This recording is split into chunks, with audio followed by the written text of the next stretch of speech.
Welcome to Financial Management. My name is Olivia and I'm the School Nutrition Director at Oak Park School Division, where my team and I have built a strong school nutrition program. Today, I'm excited to discuss the financial report with you. School nutrition directors use the financial report to assess and monitor the use of program funds. As a director, you must manage your program like a business, so it's important for you to monitor revenues and expenses to make sound financial decisions. If you feel stressed by upcoming financial report deadlines, have no fear. The report is just as valuable to you as it is to the Department of Education. It helps identify, monitor, and analyze your financial resources so you can make program decisions and set financial goals. This ensures that your students receive healthy and enjoyable meals while you run an effective school nutrition program. The financial report must be completed monthly if you participate in the Community Eligibility Provision, or CEP. If you don't participate in CEP, the report must be completed semi-annually and annually. While not required, it's very helpful to complete the financial report every month. This saves you time and gives you a more accurate picture of your program's financial status. To make it easier to complete your financial report, you should first gather all of the documentation you'll need to fill it out. This could include your previous month's summary reports for all of your schools, your reports showing daily and weekly revenues, your program reimbursement documentation, payroll information, monthly bills and expenses, and inventory reports. You will also need your previous month's completed financial report. In this video, we'll walk through how to complete the financial report form online in SNP, though you may find it helpful to write down your financial information on a blank hard copy of the report and then enter it into SNP once finished. This method helps if someone needs to go back to the report form to find the financial information. The documentation will be clearly spelled out so you can recall where your numbers were pulled from. Let's look at the report in SNP and start with the first section titled Cash Balance for the reporting period. Under this section, you'll see a line for beginning cash balance. This number should equal the ending cash balance from last month. SNP will automatically enter this number for you, but you should double check it for accuracy by comparing with your copy of the previous month's report. The first line in the report is the cash adjustment. Sometimes after financial reports are filed, it may be found that the cash balance is incorrect. Changes discovered for revenue and expenditure categories can be adjusted within the associated category. But if the adjustment cannot be assigned to a specific report category, you can use the cash adjustment line to enter the dollar value needed for your school nutrition ledger or bank statement to match the beginning cash balance. This number can be either negative or positive. In our example here, we did not have any cash adjustments for the previous month or documentation showing an adjustment to the cash balance, so we can enter $0. The next section is titled Revenues for the reporting period. Revenues include any funds that are received and deposited into the school food account. The first item in this section, listed as line item 2, is the amount of revenue earned from the school lunch, breakfast, special milk, and summer school lunch/breakfast programs. Let's look at where to find the corresponding revenues to input. We will use the summary report, which can be extracted from your point of sale system, for all schools in the division. This report was previously called the SNP 12 form. To find the division-wide revenue from school lunch, breakfast, special milk, and summer school lunch/breakfast programs, we must add up columns 18, 19, and 20 on the summary report for each school in the division. Here's a closer look at these columns. This example is from Greensville County Public Schools, who participate in CEP division-wide. This means that meals are provided to all students at no charge, so there will be no revenue to report. We would therefore enter 0 in line item 2. Some school divisions have different reporting systems, so let's take a look at another type of report form. This one is from Charlotte County Public Schools. To find the revenue, we will still add columns 18, 19, and 20 on their summary report. As you can see from these examples, the reports contain the same information though they're formatted differently. This district doesn't participate in CEP, so columns 18, 19 and 20 of the summary report lists revenue for each school in the division. All schools must have these columns totaled, and then the totals should be added together. The final grand total for all schools should be entered into line item 2 of the SNP web report form. We'll go back to the report from Greensville County Public Schools as we look at the next item on the report, line item 3, a la carte and adult meal sales. This reflects the revenues from the sale of a la carte food and beverage items and adult meals. The number for this line item can be found by adding up columns 21, 22, and 23 on the summary report for each school in the division. In this example, the columns total $8,423.95 for the reporting period. In Greensville County Public Schools, the school nutrition director works very closely with the county's treasurer. The school nutrition department hands in forms called blue sheets to summarize the daily deposits to the school food account. The blue sheets will show deposits under the My School Bucks column. It's important to note that these deposits do not count towards revenue, they are a separate account of funds that must remain available. They will not be counted as revenue until someone books a transaction against it, such as a school meal. Line item 4 is for rebates, which include any money received from a vendor as an incentive to use a product. These funds should decrease the cost of the initial vendor invoice, which means rebates should be deducted from your food costs. Remember that the only time rebates count as revenue is if a rebate is received after June 30th of the previous school year. Since the previous year's reporting period would be closed for adjustment, you would report the rebate as revenue now. In our example, no rebates were received after June 30th of the previous school year, which means no revenue will be reported here. So, we will enter $0. Line item 5 lists interest earned on any school food service program funds, bank accounts or investments during the reporting period. It's important to check bank statements or other financial records to see if there was interest earned. For this month at Greensville County Public Schools, there was not any interest earned, so we can enter $0 into line item 5. Line item 6 lists subsidies and loans. You will use this line to record the value of any loan or local subsidy received from any source other than the school nutrition fund. Loans are funds that are temporarily transferred to the school nutrition account and are expected to be repaid. For example, a school division might need a $25,000 loan to pay for a new dishwasher because they do not have the necessary funds. The school board might agree to loan them $25,000 for the immediate purchase with the expectation that $25,000 loan will be paid back by the end of the school year. Subsidies are funds from other sources that support the school nutrition program without the expectation of repayment. For example, a school division's general fund may be used to cover employee benefits. In this example, there were none to report. Line item 7 lists revenue received from catering or providing meals, food, or beverages to organizations or groups for a fee.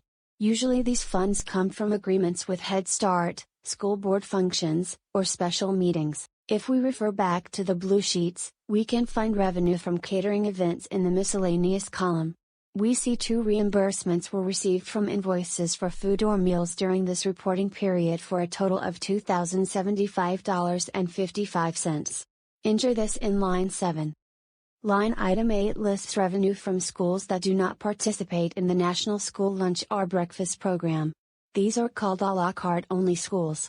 This line will also include non-school food service program sales. If this situation does not apply to your division, as is the case in this example, you can enter $0 into line item 8. Line item 9 lists miscellaneous revenues. These funds are received from the sale of items that are not food or beverage related, such as selling equipment, renting the cafeteria, or any other non-food or beverage sales. In our example, Greensville County Public Schools did not have any revenue from these sources during this reporting period, so we can enter $0 into line item 9. Line item 10 lists program reimbursements from federal funds that were received during the reporting period. These funds include National School Lunch and Breakfast Program, Child and Adult Care Food Program, Summer Food Service Program, Fresh Fruit and Vegetable Program, After School Snack, and Seamless Summer Option.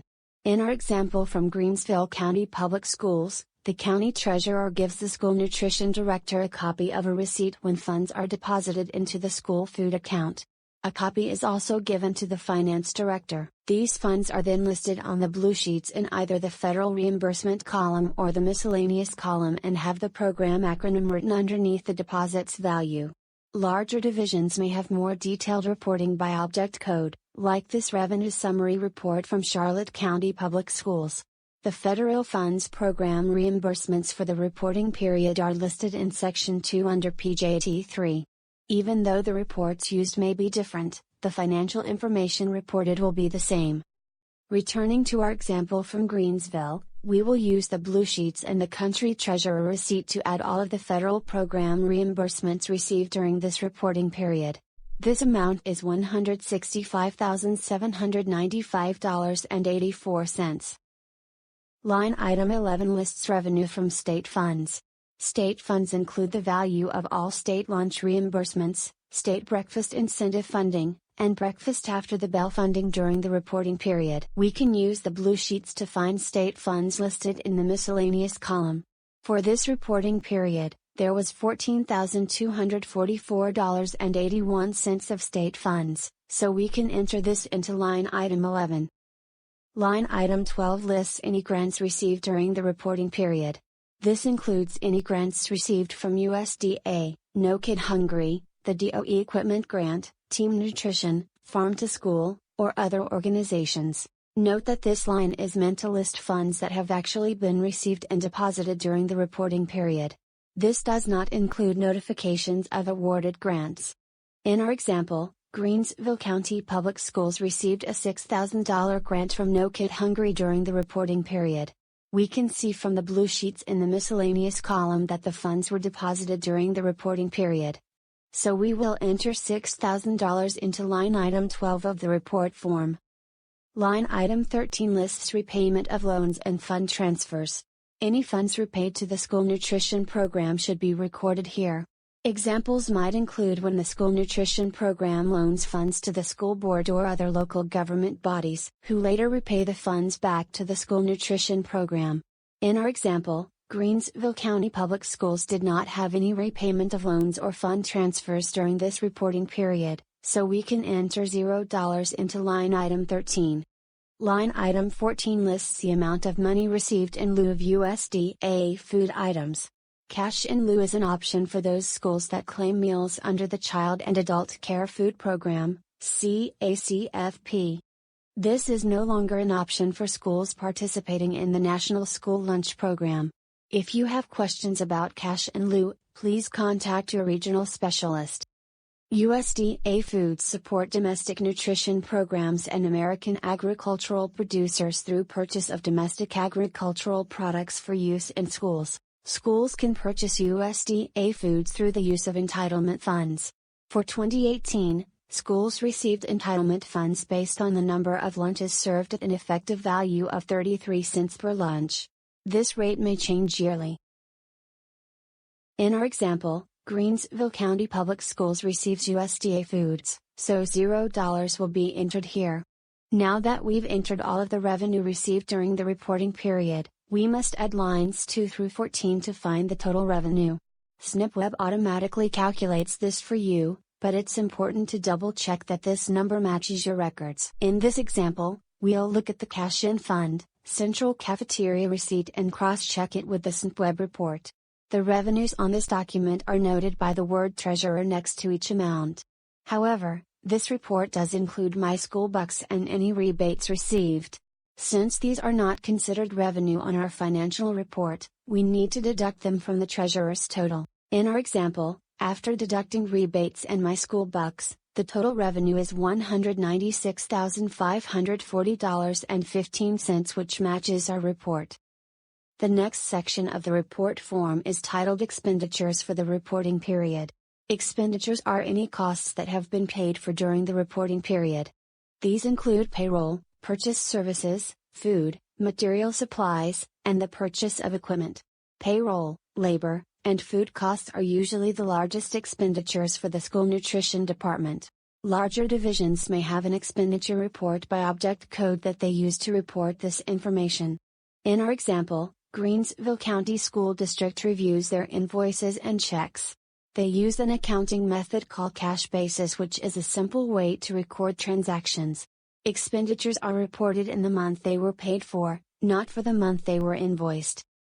For example, all November invoices are turned in at the beginning of December, and then checks are written on the second Tuesday of each month after the school board meets. Another option for managing your financial statements is on an accrual basis, where expenditures are recognized when they are incurred, regardless of when payment is made. This method matches revenue to expenditures, which can provide meaningful evaluation of your program.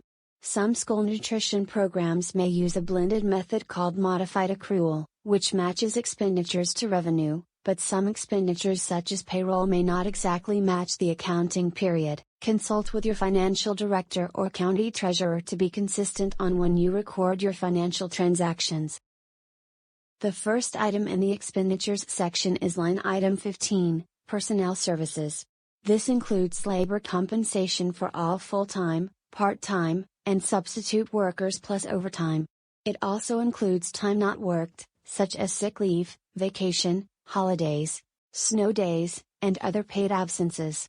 It does not include employee benefits, which are listed separately on line item 16.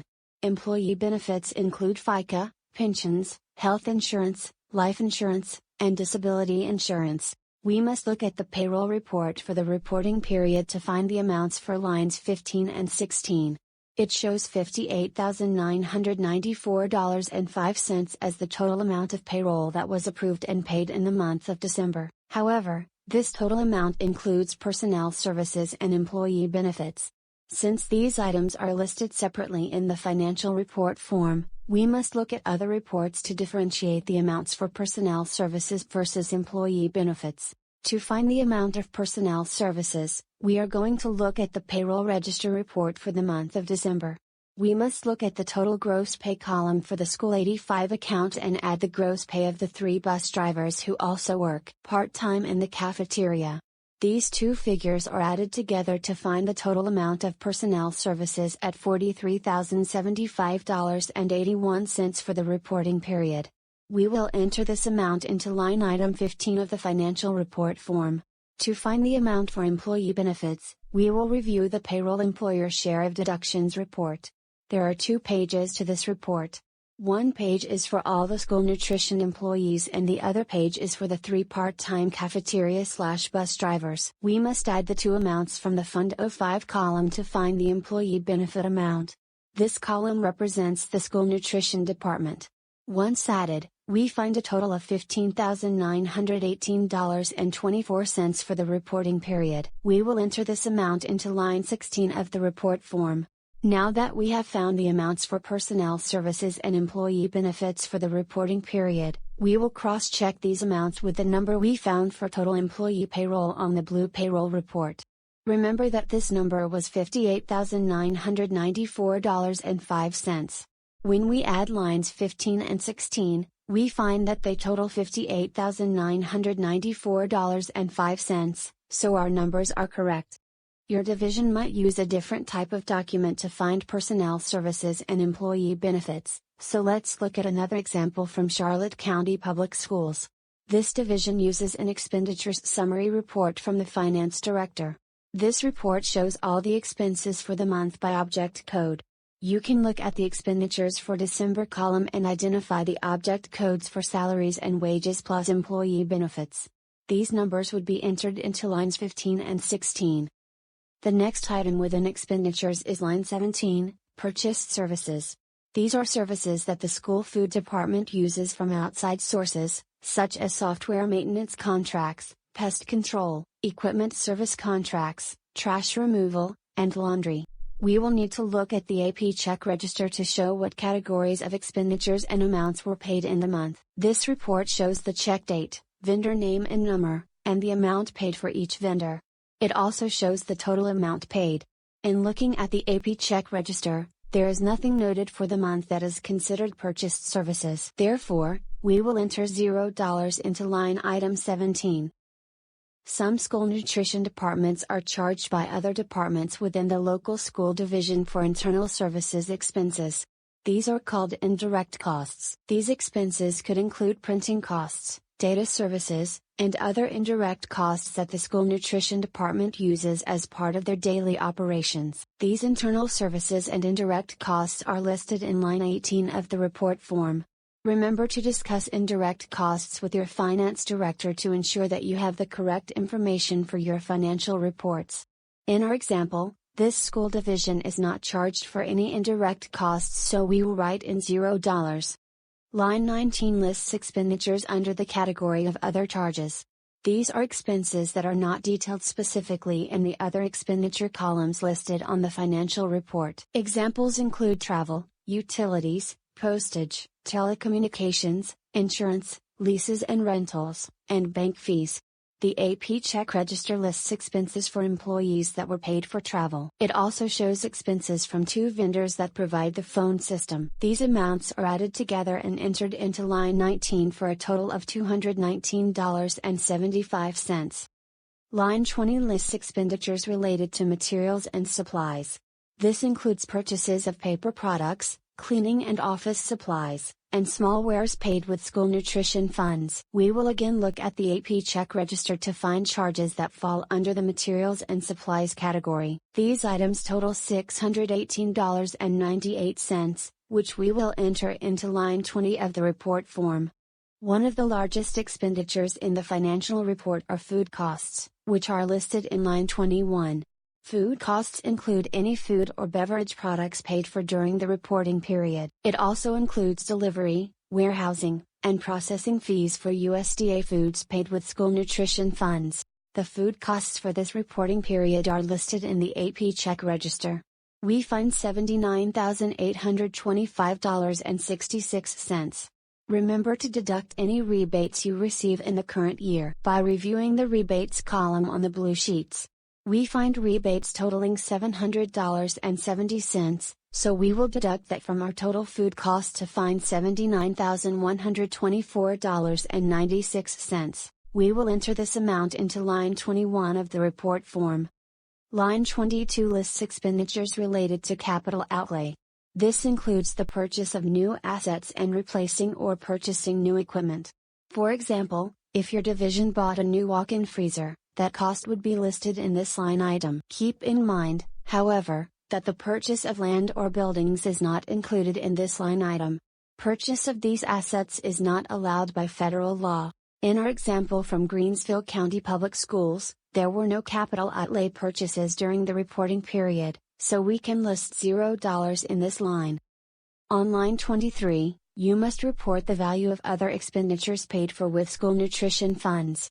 These transactions are for costs that require budgetary or accounting control and are not recorded as expenditures to the school nutrition program. This includes any principal and interest charged to a debt other than loans from the school board to the school nutrition program. In our example, we do not have any expenditures that fall within this category, so we will enter $0. Line 24 lists any fund transfers that took place during the reporting period.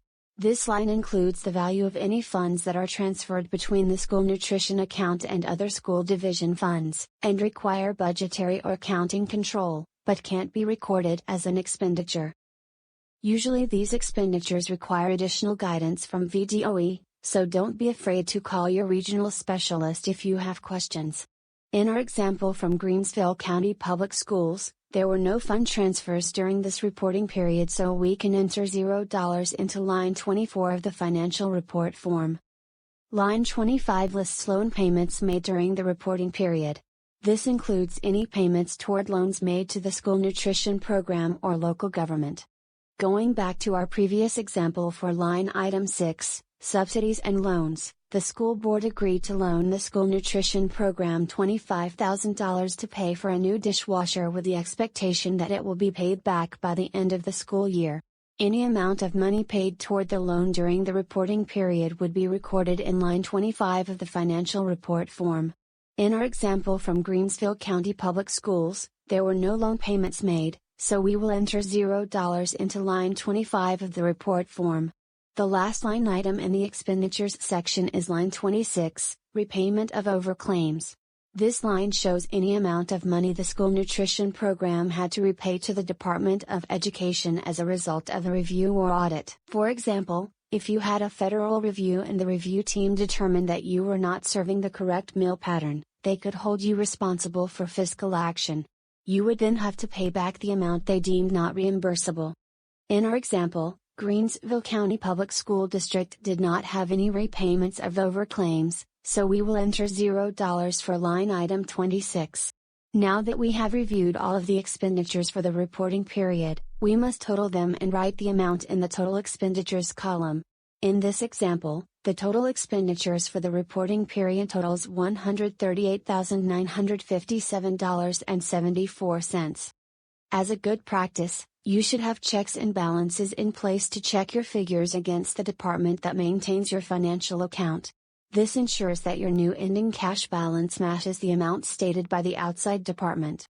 In our example, the county treasurer keeps up with the financial account and sends a report at the beginning of each month that shows the school food account's revenues and expenses from the previous month. This report, titled Cash in Fund, Central Cafeteria, notes the expenses and accounts from payroll. When we add these expenses, we need to remember to deduct any rebates received in this year, because the treasurer sees these as revenue and we do not.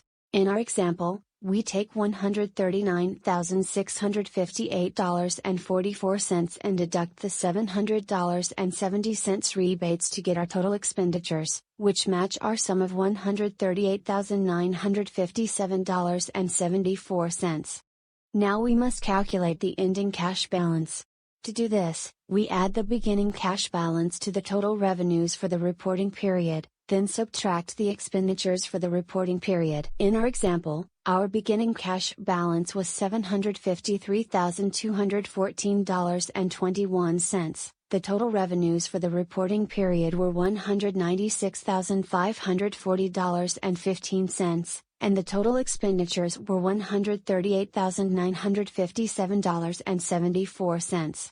Using our formula, we calculate an ending cash balance of $810,796.62. The ending cash balance is then compared to what the treasurer has calculated at the top of the Cash in Fund, Central Cafeteria report. When we compare the two documents, we see that the numbers match. The next section of the financial report form is labeled Accounts Receivable for the reporting period. This section involves program reimbursements and other receivables for the reporting period. Program reimbursements refer to all of the federal reimbursement claims that have been earned during the current and previous reporting periods, but have not yet been paid to the school food service account. Remember that federal reimbursements consist of funds paid for the National School Lunch and Breakfast Program, Child and Adult Care Food Program, Fresh Fruit and Vegetable Program, After School Snack Program, Summer Food Service Program, and Seamless Summer Option.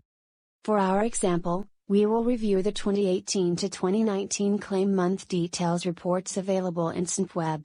These reports shows that December NSLP and CACFP claims have not yet been reimbursed, so the amounts should be added and entered into line 27. You may have additional funds other than program reimbursements that are due to the school food account, but have not yet been paid. Any money that is owed to the school food account and has not yet been received, should be classified as other receivables, which are listed in line 28 of the financial report form. To find this amount, review any previous invoices that were billed and document any funds that have not been paid for the reporting period. In our example from Greensville County Public Schools, the December Head Start invoice and the snack invoice for day students list funds that have not yet been paid. These amounts are added to find a total of $1,228.15 is owed to the school food account. We can then total lines 27 and 28 to close out the accounts receivable section. The next section of the financial report is accounts payable for the reporting period. Accounts payable includes items earned or received but not yet paid for during the reporting period, such as employee salaries and benefits, expenses for food, supplies, or services received during the reporting period. You should also include any financial obligations incurred but not paid for by the program. These payables will later be reported as expenses on the financial report for the month in which they are paid. To find the total accounts payable for the reporting period, you will need to look at your salary and benefits documentation as well as all billing or invoicing documentation for the reporting period. In our example from Greensville County Public Schools, we will review the central cafeteria payroll and invoices reports to find these amounts. All invoices and services received in December will be paid the following month, so the invoices are considered accounts payable for the December report. We will then add the invoices and salary and benefits totals to find the amount to enter into the accounts payable line of the financial report form, which is $103,723.58. The next section is net cash for reporting period. Net cash is the amount of cash available on hand to the school nutrition program. SNP will automatically calculate this based on what you previously entered in the report. It is still useful for you to know how to calculate the amount of net cash outside of SNP. Net cash is calculated by adding the ending cash balance and total accounts receivable, then subtracting the accounts payable. To calculate this in our example, we add our ending cash balance of $810,796.62 to the total accounts receivable amount of $88,263.40. We will then subtract the total accounts payable amount of $103,723.58 to find our net cash value of $795,336.44. We will add this amount to the net cash line. For the next line, average operating days, SNP automatically calculates this amount for the reporting period, so that will auto-populate here. The number of operating months is calculated by taking the average operating days divided by the average operating days statewide, which is 23 days. Enter that value here. Average monthly expenditures is calculated by averaging the total expenditures of all months with the financial reports on file. At the end of the fiscal year, an SFA should not have more than 3 months of operating balance on hand. If so, a corrective action plan must be submitted to the Department of Education to explain how the extra funds will be spent. The total funds available is the same as net cash, which you've already calculated, so simply add that number here. To find the gross profit/loss, the total revenue for the reporting period is added to the total account receivables, and then the total expenditures and accounts payable are subtracted. Line 29 lists the value of USDA foods received for the reporting period. You must report the dollar value of the actual product and cannot include the shipping costs of the order. To find this value, review your USDA invoice. Take the number of cases delivered for each item and multiply by the item's suggested retail price.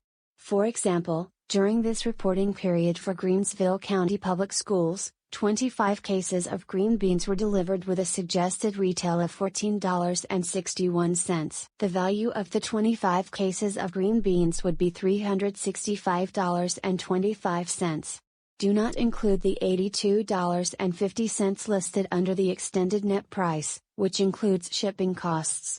This calculation should be done for all USDA foods received during the reporting period. The sum of all products for the reporting period should then be added and listed in line 29, which is $12,779.45 for this example. Divisions may also use the value of USDA foods received report in the web-based supply chain system, also known as WBSCM. This report will show the value of USDA foods received for the month. The last section of the financial report form lists the inventory value at the end of the reporting period. Each school and warehouse should take account of their physical inventory on hand at the end of each month. You must report the amount of inventory in purchased food, purchased materials and supplies, and USDA foods. Remember that the USDA foods value is the suggested retail of the item multiplied by the number of cases left at the end of the month. It's also important to note that you do not have to record a separate value for USDA foods inventory unless you maintain separate inventories. In our example, the school nutrition director has a copy of each school's inventory reports.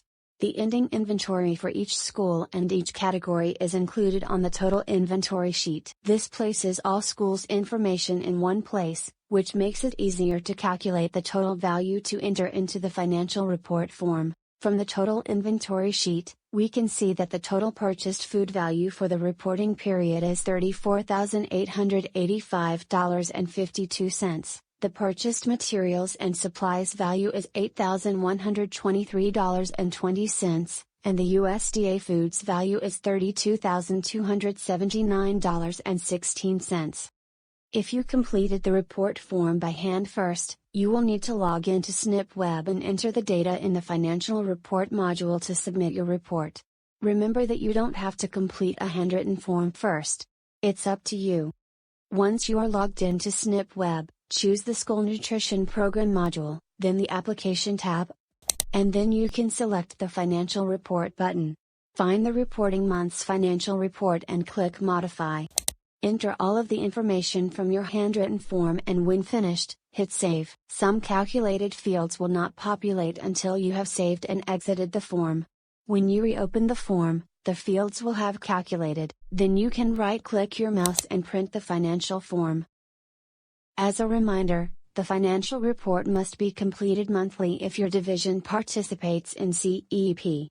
Otherwise, the financial report must be completed by January 31st and July 31st. A corrective action plan, seen here, will be generated by your regional specialist if you have more than 3 months operating balance on hand at the end of the year. The corrective action plan should detail what expenditures you are planning to reduce your excess balance. Remember that school food service funds must only be used for the operation or improvement of the school food service program. You have now completed the Financial Management Team module. If you have further questions about how or when to complete the financial report form, or the types of documentation you need to find the report's values, please contact your regional specialist.